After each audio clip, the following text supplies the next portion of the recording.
क्रोध पर विजय कैसे हो। जैसे आप हिसाब रखते हो तो उस हिसाब का गुर सीख लेते हो तो वह हिसाब सुगमता से हो जाता है। ऐसे ही हर एक प्रश्न का एक गुण होता है, उसको आप लोग सीख लो, प्रश्न का उत्तर स्वतः आ जाएगा। प्रश्न आया है कि हम क्रोध पर विजय कैसे पावें। तो क्रोध पैदा किससे होता है? गीता ने कहा काम से क्रोध पैदा होता है। कामात् क्रोधो अभिजायते। वह कामना क्या है? मनुष्य ने यह समझ रखा है कि धन संपत्ति वैभव आदि की कामना होती है। ये भी सब कामना ही है, पर मूल असली कामना क्या है? ऐसा होना चाहिए, ऐसा नहीं होना चाहिए, यह जो भीतर की भावना है इसका ही नाम कामना है। आप पहले यह पकड़ लेते हो कि ऐसा होना चाहिए और वह नहीं होगा तो क्रोध आ जाएगा। कोई वैसा ही नहीं करेगा तो क्रोध आ जाएगा। ऐसा नहीं होना चाहिए और वैसा करेगा या उससे विपरीत कहेगा तो क्रोध आ जाएगा। ऐसा होना चाहिए और ऐसा नहीं होना चाहिए, यही क्रोध का खास कारण है। ऐसा होना चाहिए, ऐसा नहीं होना चाहिए, इस कामना में कोई फायदा नहीं है, क्योंकि दुनिया मात्र हमसे पूछकर करेगी क्या? हमारे मन के अनुसार ही करेगी क्या? आप अपनी स्त्री, अपने पुत्र, अपने नौकर आदि से चाहते हैं कि ये हमारा कहना माने, तो क्या उनके मन नहीं है? क्या उनकी कोई धारणा नहीं है? क्या उनकी कोई कामना चाहना नहीं है? ऐसा करूं और ऐसा ना करूं, ऐसा उनके मन में नहीं है क्या? अगर उनका मन इससे रहित है तब तो आप कहें कि वैसा ही वो करें, पर उनके मन में भी तो ऐसा करूं और ऐसा ना करूं, ऐसी दो बातें पड़ी हुई हैं, तो वे आपके मन की ही कैसे मान लें? आपकी ही वे मान लें तो फिर आप भी उनकी मान लो। जब आप भी उनकी मानने के लिए तैयार नहीं हैं, तो फिर अपनी बात मनवाने का आपको क्या अधिकार है? इसीलिए ऐसा होना चाहिए और ऐसा नहीं होना चाहिए, यह भाव मन में आ जाए तो ये ऐसा ही करे। अपना यह आग्रह छोड़ दो। इस आग्रह में अपना अभिमान अर्थात मैं बड़ा हूँ, इनको मेरी बात माननी चाहिए, यह बड़प्पन का अभिमान ही खास कारण है। और वैसा न करने से अभिमान ही क्रोध रूप से हो जाता है। अगर आप शांति चाहते हो तो अभिमान को घटाओ, क्योंकि अभिमान संपूर्ण आसुरी संपत्ति का मूल है।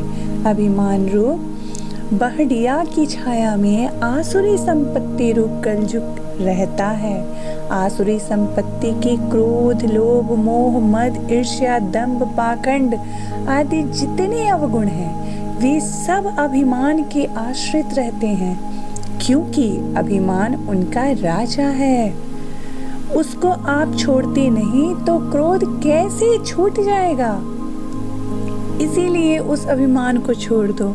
छोड़ने के उपाय क्या हैं?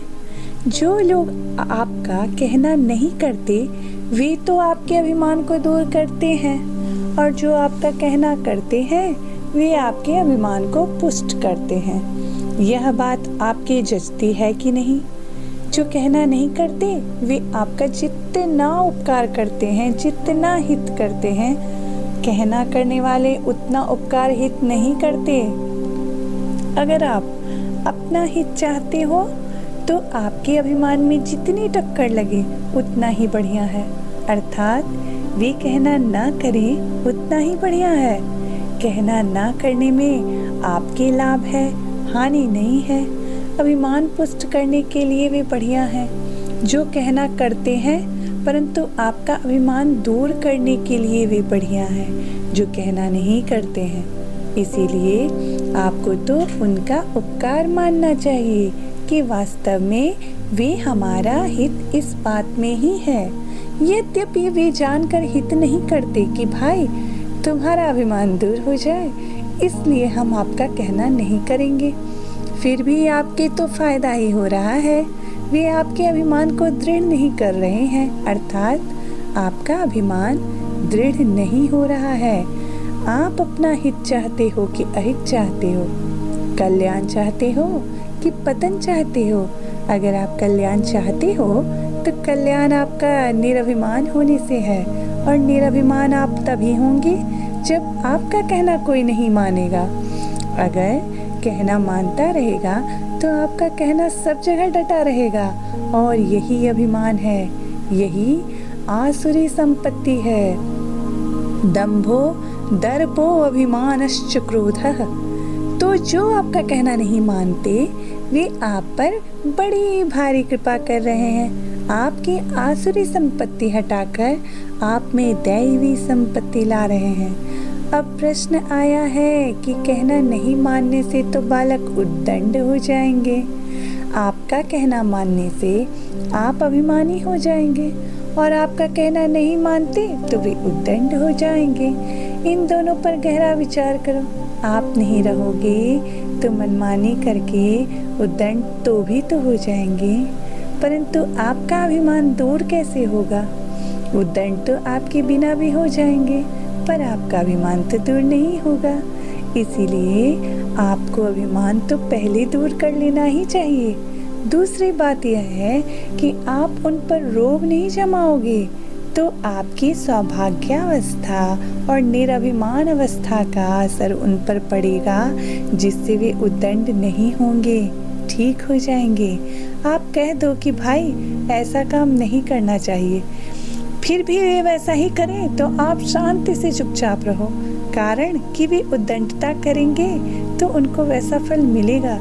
फल मिलने से उनको चेत होगा, जिससे उनकी उद्दंडता स्वतः नष्ट हो जाएगी। उनको चेत होकर जो उद्दंडता मिटेगी वह आपके कहने से नहीं मिटेगी, क्योंकि उनके मन में तो अपनी बात भरी रहेगी और आपकी बात ऊपर से कलई जैसे रहेगी।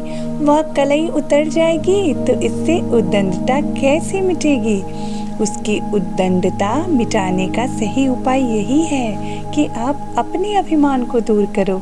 मनुष्य को परिवार में रहना है तो परिवार में रहना सीख लेना चाहिए। परिवार में रहने की यह विद्या है कि उनका कहना करो, उनके मन के अनुसार चलो, अपना जो कर्तव्य है उसका तो पालन करो और उनकी प्रसन्नता लो। परिवार में रहना क्या है? आपके कर्तव्य का आप पर दायित्व है। आपका कर्तव्य क्या है? स्त्री माने न माने, पुत्र माने न माने, भाई माने न माने, माँ बाप माने न माने, भौजाई और भतीजे माने या न माने, आप अपने कर्तव्य का ठीक तरह से पालन करें। वे अपना कर्तव्य पालन करते हैं या नहीं करते, उधर आप देखो ही मत, क्योंकि जब आप उनके कर्तव्य को देखते हो कि ये उद्दंड ना हो जाएं, ऐसे समय में आप अपने कर्तव्य से च्युत ही हैं। आप अपने कर्तव्य से गिरते हो, क्योंकि आपको दूसरों का अवगुण दिखने के लिए कर्तव्य कहाँ बताया है? शास्त्रों में कहीं भी यह नहीं बताया है कि तुम दूसरों का अवगुण देखा करो। प्रत्युत यह बताया है कि यह संसार गुण दोषमय है। सुनहु तात माया कृत गुण, अरु दोष अनेक, गुण यह उभय न देखिए, देखिए सो अविवेक। दूसरों में गुण है, उनको तो भले ही देखो, पर अवगुण मत देखो।